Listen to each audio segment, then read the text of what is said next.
you have infinite possibilities. You can just pour in whatever way you want, in whatever direction we want. But we want to narrow that down as much as possible, ideally to get to just one chirality. And that single chirality is one of the most difficult challenges to produce. Now, when we make the nanotubes, we end up producing about 8 chiralities. And that's a much lower number than the 100 that existed before as the best case scenario for making the nanotubes. Now, with the 8 to 10 chiralities that we end up producing, it's possible to have semiconducting and metallic tubes. The semiconducting are about 66%. And we work with a lot of researchers to sort them out separately. So we can remove all the semiconductors separately, we can remove the metal separately, and then make full use of them. Nanotubes are going to space, right? You Yes. said, have you ever checked what happens in the atmosphere for a long period of exposure to space? Yeah, so there have been experiments going on. Like, so when it comes to atomic oxygen, it does affect them over a long time. It starts degrading the structure. But it also is dependent upon the amount of catalyst particles present inside. So when we don't have catalyst particles inside the nanotubes, they can withstand temperatures of 800 degrees in oxygen. If there is no oxygen, if we get to a higher orbit, this is low Earth orbit with atomic oxygen exposure. If you don't have that, it can withstand about 2,500 degrees without any degradation of properties. But there have been no changes ever seen in the carbon nanotube? And they've also been bombarded with lots of radiation to see what happens. But the carbon structures, both theoretically and in practical experiments, it's not affected by it. It's one of the best materials for radiation protection. Hi, I'm Abdul here. I wanted to know, is it okay for us to visit your laboratories to have? Yeah, you should be able to. We don't have restrictions on that. We just need to inform us beforehand so we can plan for you. Definitely. Thank you. Yeah, have you used nanotubes in any spacecraft thermal control or thermal production systems? So it can be used, but it hasn't been used so far. There have been proposals for doing that, mostly as very good heat radiators, because their thermal conductivity can reach about 3,000 watt per meter Kelvin. So that property is being looked to leverage. And one of the use cases that I see for that would actually be in those orbital propellant depots as a heat radiator.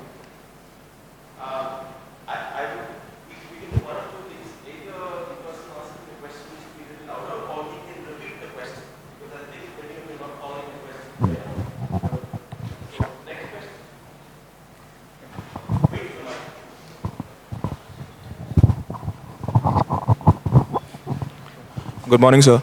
Sir, you mentioned that one of your friends in Boeing used carbon nanotubes to make tethers.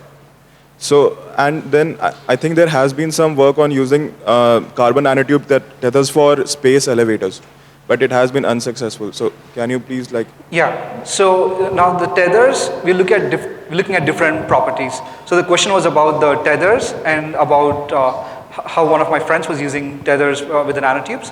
Now, you can have the high strength tethers or you can have the high conductivity tethers. Now, in this case that I mentioned, the focus was around the conductivity and not around the strength. So on the strength aspect itself, what I see personally is that the nanotubes would actually be an additive for existing carbon fiber structures to actually enhance their properties, because some varieties of carbon fibers, particularly the ones made using something called pitch, they already have a very high modulus. So they reach about 1,000, they are at about 1 terapascal, and 1,000 GPa is already in existence and known. And that's the theoretical strength that the nanotubes can reach to in terms of the modulus. So we should be able to get those strength properties eventually, but the early focus is like those niche areas where no other material can replace, especially those conductive properties. So hence it's being used in that area.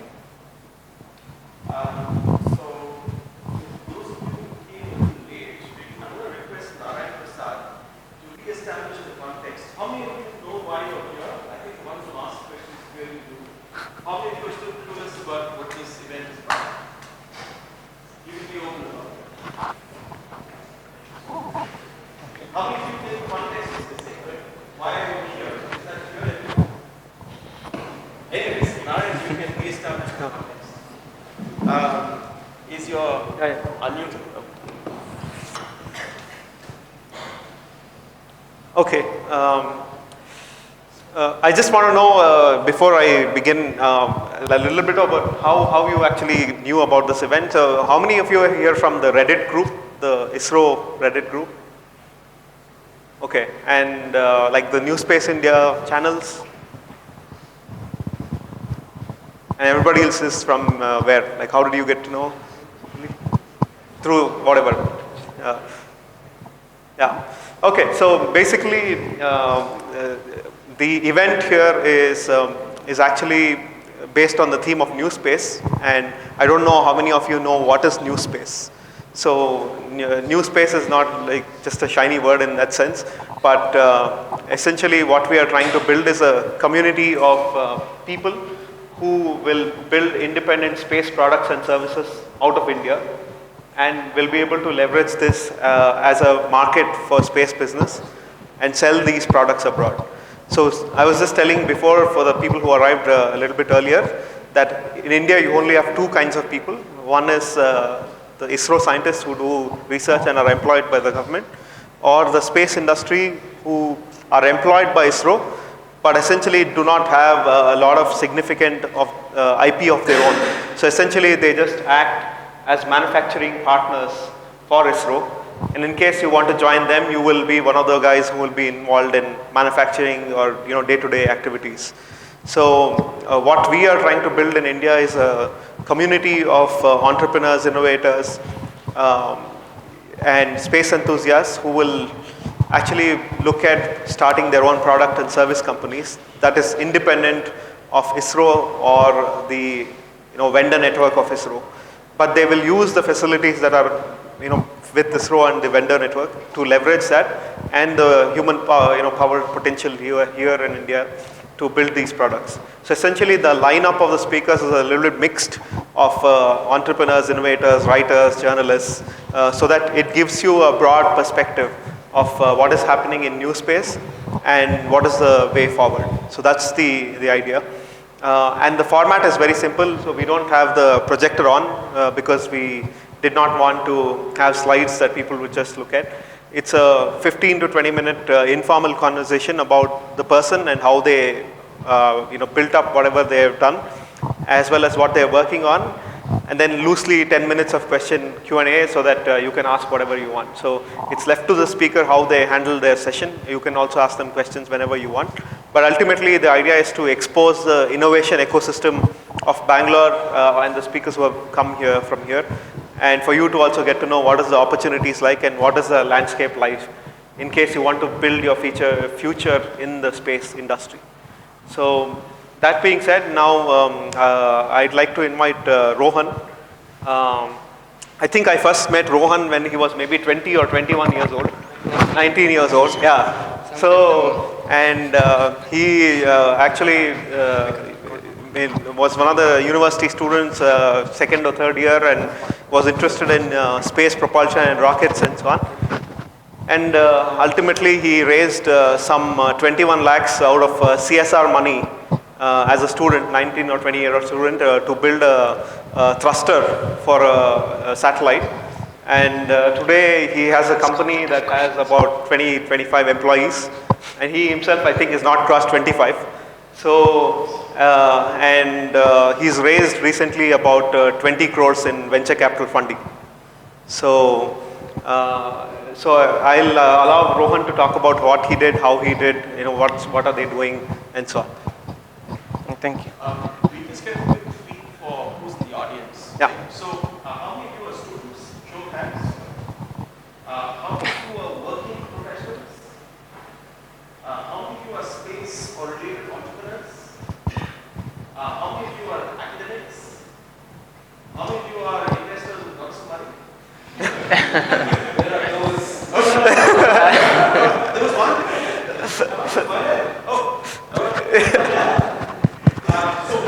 Just to record, right? It's not. It doesn't amplify. You'll have to hold that back. This can take them. This can take them. Roads all block ಆಗಿತ್ತು. Aditya.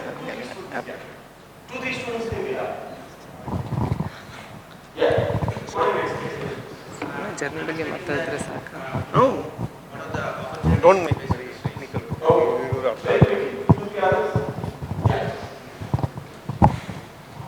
What are the difficulties we'll face when we move from campus to industry level?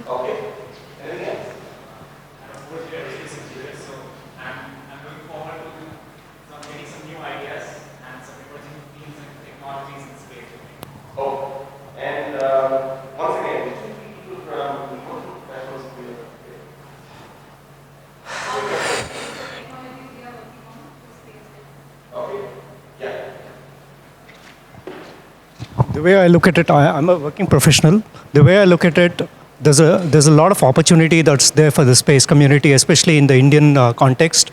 So it's, I think, the right time. It's actually an inflection point where we actually can compete with the Western world. So that's how I look at it. Okay. Any other representative answers? Looks like my PhD will be done.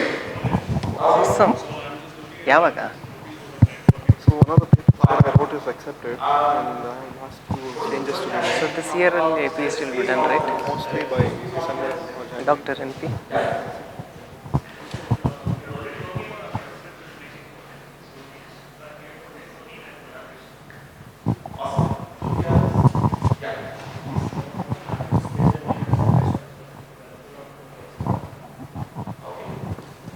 This is Pratyush. I'm not exactly a space entrepreneur, but then I'm working on my research studies in hybrid propulsion. So I would like to know more about the difficulties as far as regulations are concerned when setting up a new space business, because we're really not sure if you're okay to go ahead and test a particular thing in a particular location. So regulations, the political view of it, that would be more. What did you say? Propulsion? What company? If not, you pretty much heard, say what is it that's expected. I think the speakers will find out. Over to you. So that's the PA mic and that's the recording mic. I think so, it's on.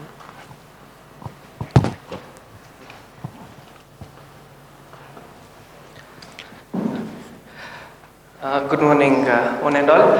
So it's not a very happy day, you know the reason. So how many of you were awake watching the live coverage of Chandrayaan 2? Okay. So what time did you all sleep? Average? Okay. So we slept at around 5 o'clock, still hopeful that something might come up. But unofficial news is it has crashed, but let's wait for the official confirmation from ISRO's side. So that being said, space is hard, right? And what is that we can do to make sure that it's not that hard? And one thing we all have to understand is that before I start talking about my journey, small snippets is we succeeded in our first attempt to Mars, and of course the first orbital insertion of Chandrayaan 1 was also successful. So all this is possible because we have been working or standing on the shoulders of giants, as we call, because we have years of work which has been published in this field, through which we can, get the data to tell you what cannot be done. So what not to do, so you have to succeed. So that is where this after 2010, it's been interesting for everybody to come into space field, because there are so many people who have been worked and there's a lot of data available. Multiple angles of it. Space itself is an ocean, but you have a lot of people working on it. With that, you know what not to do. So you said to do certain things right, so your chances of success are on the higher side. So I represent this company called Bellatrix Aerospace, and please don't confuse it with the Harry Potter character, as I always tell. So we didn't name after Bellatrix Lestrange. As you know, it's a star in the constellation Orion. So we dreamed of, that's the most beautiful constellation as far as I'm concerned. And we often dream of traveling interstellar distances. So if we develop propulsion technology capable of, crossing the solar system, we would go to Bellatrix. So that's how the name. Started this company when I was 19 years old, unofficially. So officially we are a 5 years old company. And I was born and brought up in UT. As you know, my father was a radio physicist at the Radio Astronomy Center. So space was kind of your day-to-day subject since childhood. And getting to hear those sounds of pulsars in your ear, going with my father to the institute there. So, it's so far away, listening to something which is millions of kilometers away, and you're able to listen to it. So that was the fascination for space. And of course, being in Ooty, it's much better than being in Bangalore, in the sense that you don't have something called as light pollution. Because the skies are much clearer at the night, so even the low magnitude visibility stars are also visible to your naked eye. So you see the sky more crisp. So these are all fascinations. So I want to do something in space, not sure what. So decided to do physics, pursue physics and mathematics. I was a builder, so I used to do a lot of projects since childhood. So that came as a very natural trait. So to break things up and try to fix them up. So I was the electrician of my neighborhood. So if anything goes wrong, there's to call. So I wanted to be a physicist. So joined for a course to do integrated masters in physics and math. But 1 year down the line, I realized I'm an engineer. I'm not a physicist. So quit, came back and did my aerospace engineering. So while doing that, we wanted to do something which fascinates everybody, rockets. So I was in my first year. We were not introduced to the coursework, 2011. Anything about rockets will be taught in the 4th semester. And I'm an aeronautical engineer, not an aerospace. So we concentrate more on the aeroplane and design of an airplane rather than rockets. So we did have an introductory course on rocket propulsion, which was an elective, and it was only taught in your 7th sem, that is in your 4th year. So here I am a 2nd semester student wanting to know how these rockets work. So went to the library, took some books. I didn't understand anything about it. So then we decided the fastest way to learn is to build rockets by yourself. And I know Richard Naka is this famous amateur astronomer, I would say amateur rocketry person. Divanshu will talk more about it. So going through his website, so there he has all these calculations of how to build and scale your rockets, model rockets. So that was the first practical initiation. So we started doing it, but crazily we thought I'll not do gunpowder because that's just your Diwali rockets and pretty simple. Let's try something much more intense. So what we tried is we wanted potassium nitrate. Of course, it is available as a agriculture grade, but we wanted your weapons grade potassium nitrate greater than 85% concentration. So had to forge principal signature and get hold of around 2-3 kgs of potassium nitrate. And D-sorbitol, denatured sorbitol as your fuel because potassium nitrate is your oxidizer. And then something called as the fuel to oxidizer ratio, these are all new to us. 2nd sem, we didn't know what. So we know you mix both, it fires, right? So we got to know you have to mix it in some 60-40, composition, all these things. We did end up mixing. And what happened is, these are in powdered form. So how do you build a rocket is, this you have molds, your motor molds, you have to pour this powder into.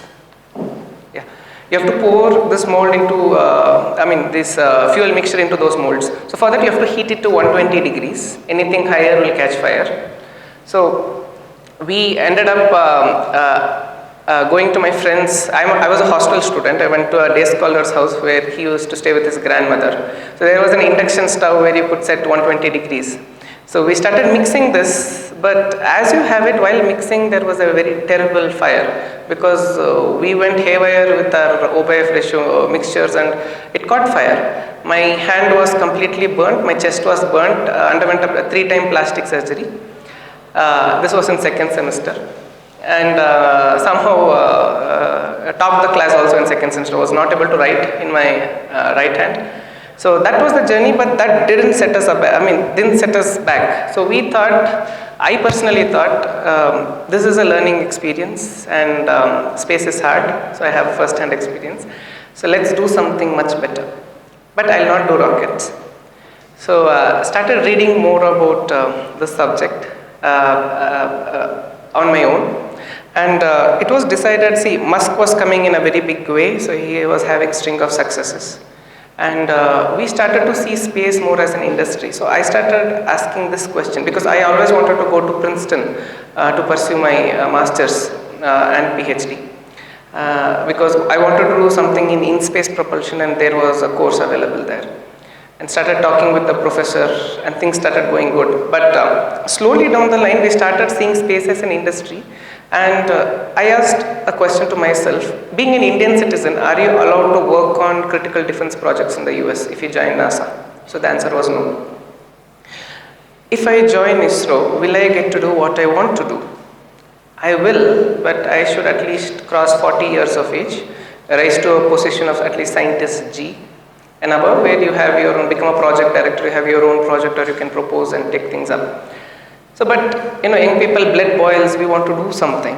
So that was the urge. So then only we decided, let's do a company. If it works, it works. If it doesn't, we are still young, right? We can go ahead and do other things.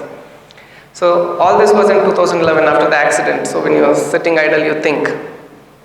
So then we decided I want to do something in the field of electric propulsion. So just like automobiles on ground are seeing a transformation, they're moving from IC engines to electric, same thing is happening in space. So as you all know, what is the purpose of a rocket, if anybody can tell? So purpose of a rocket is not to put a satellite in orbit. Yeah, the purpose of a rocket is to, you know everything. You should keep going. So the purpose of a rocket is to impart sufficient velocity to a satellite that it orbits around the Earth. So every rocket leaves in a satellite in an orbit called as a parking orbit. So from there, satellites will have their own propulsion, which does a maneuver called orbit raising and goes to its dedicated location. So satellites carry fuel, and chemical propulsion, sadly, 70% of your satellite mass is just this fuel which is required to do orbit raising. And your payload mass fraction is just around 5%. So what gives you money at the end of the day? It's the payloads in a satellite. So but how do you increase this payload mass is to decrease your propellant. And anything going to space is very expensive. Per kilogram if you pay around 20 to 40 lakh rupees. So if you save a lot of, if you change the propulsion system, you save a lot of mass. For example, one of ISRO's communication satellites, the INSAT 3 series bus weighs around 3.5 tons. Out of 3.5 tons, around 2 tons is just fuel. If you just change this chemical propulsion system into electric, you need only 200 grams of fuel to do your orbit raising. So you save 1,800 kilograms into around 20 lakh of rupees of your launch weight. Either you shrink the satellite or you put more payload. So it made a lot of sense. Right? Yeah. Okay. You have to use your voice box. Definitely. So I think I'm loud enough. It's okay. It's a battery dead. I'll get it changed. What we thought was, okay, this is an interesting proposition. What is that we can do? So the answer was simple: electric propulsion. Okay, but that's it. That's pretty much it. That's all what we knew about. So, but then just googling a little bit, you get to know that Russians have mastered this since the 1970s. Okay, and they've been launching this, and US since the 1990s has mastered electric propulsion as well. Our own ISRO was working on EP with Russian support for more than 10 years. And but nothing came about because it is a very difficult thing to master. And what we thought is, what is that we can do? We took a topic which was not, much work was not done about on this, and we said, let us do something. And we wanted to use water as a propellant. So we spent about a year or so in literature study and met a professor, physics professor who could teach us plasma physics. And then started doing some Monte Carlo analysis on your MATLAB using how this electron behavior when you ionize a gas. And after a year or so, we realized we could ionize water. Water is available on the moon, on the Mars, so it could solve your transportation purpose. Gold is available in the ocean. You don't mine it because the cost of mining is more than the value of gold. It doesn't make sense. That's why mining on the moon doesn't make sense, because not because the technology is not there, it's because it's too expensive to get something back. So your major hurdle would be your transportation. If you can create an Ola Uber between Earth orbit to lunar orbit, it makes sense. So what is that you can do? So we figured out using water as a propellant and not separating hydrogen and oxygen. That becomes your chemical propulsion. That's not much efficient. But if we could just rip out the electrons and create a plasma which is as hot as the sun's surface temperature or even hotter than that, and with that you only require little fuel to achieve a larger exhaust velocity. So we went about it and decided that we could ionize water using microwaves. And 2014, we were successful in demonstrating this thruster. Thank you so much. So 2014, we were successful in demonstrating this thruster.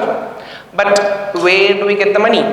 So we realized we would require somewhere around 20 lakh rupees to do this project. Parallelly, what I did is we started writing some research papers, conceptual research. So as an undergraduate, we would exactly don't know what is the research, right? So So we started writing some conceptual research papers on how to approach what is the low thrust trajectory to one of Jupiter's moon Europa, because water is there. And to my luck, this was accepted in one of the events, IAC events in Washington DC. And luck has it, Neil Armstrong, Buzz Aldrin was the judge panel sitting. Meeting a childhood hero was an inspiration, and they took me to this NASA Goddard Space Flight Center, where they were actually firing an electric propulsion system, because I was interested in electric. So you kind of have a sense that it's very difficult to master, and what is that we are doing back home. So with that sense, I come back, and Dr. Kalam gets to know that this boy from Coimbatore has been to NASA. So during his visit, we get a call from his office that he would like to meet. So I was fortunate enough to meet him at around night 11:30 for dinner. And he said he couldn't do much with money, but he could give a recommendation letter. So with that letter, I met few high net worth individuals in Coimbatore, but nobody would give you grant, right? And that time Bellatrix didn't exist as a company. And I approached a lot of people, so it took about a year. End of 2013, we got grant from this JSW Steels. They're a very big, biggest steel producer in India. So about 20 lakh rupees is what we got, and we started building the thruster. But how do you fire it? You need vacuum. So at atmospheric pressure, it's very difficult to ionize a gas. And satellites are not power banks. They have very little power available. So you need to mimic them. So you need a vacuum chamber where you could create vacuum. So, and these things are crazily expensive. So we got a quote from Hindai Vacuum, an Indian company, 1 crore rupees, sir. So I just have 20 lakhs, and how could I get things done? So my team, who are my co-founders as well, so we built the chamber. So we learnt about vacuum science, and it took us 8 months to figure out where there is leak, because we were not getting the vacuum level which we wanted. We did that, we built few prototypes, we were successful, we applied patent, we got a US patent in 2015. That's when we realized, okay, this has potential, let us try our luck out. And chairman of ISRO, former chairman, Dr. Kiran Kumar, was one of the chief guests at one of my co-founders' colleges in Mysore for a convocation ceremony. And he goes onto the stage, and people are trying to stop him. No, you can't go. But he goes, just hands out 2 sheets of paper. I was approaching ISRO before this, but they were not believing that something like this could be done, because they understand it's a difficult science to master. So Kiran Kumar is like, I've been looking at this for 3 years. And then he takes he said, we'll call you back. So that's how our journey with ISRO started. They had formed a technical review committee. After around 7 to 8 technical reviews, we ended up becoming the first startup to collaborate with ISRO on technology development. So this happened in end of 2015. And just recently we delivered our first thruster to ISRO. So they might take it to, thank you. They might take it to space next year. So the mission is not yet sure. But what interests is water, it's easy to store. So normal fuel of choice for electric propulsion is xenon gas, for your information. So xenon gas costs 13 lakh rupees per kilogram. Per kilogram, it's a small cylinder. You need propellant grade xenon gas. So we use water, it's much cheaper available, but performance wise, more or less comparable to that of xenon. And 2015 we moved to IISc Bangalore, and from there, from one propulsion system we have now developed 3 propulsion systems for different class of satellites.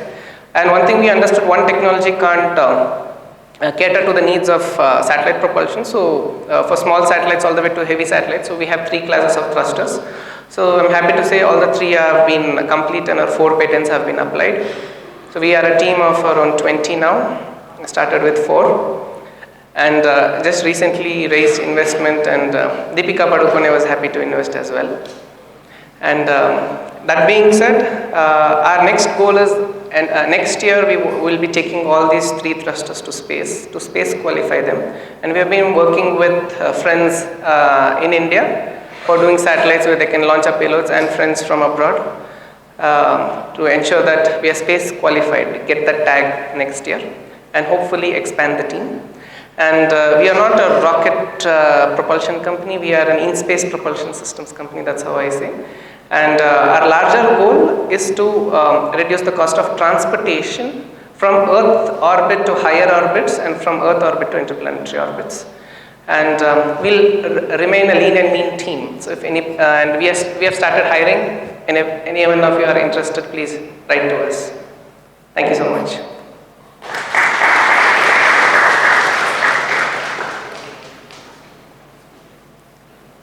Have any questions? Yes. Come again? Yeah. Yeah, we have an avionics team, so we build our own systems specifically.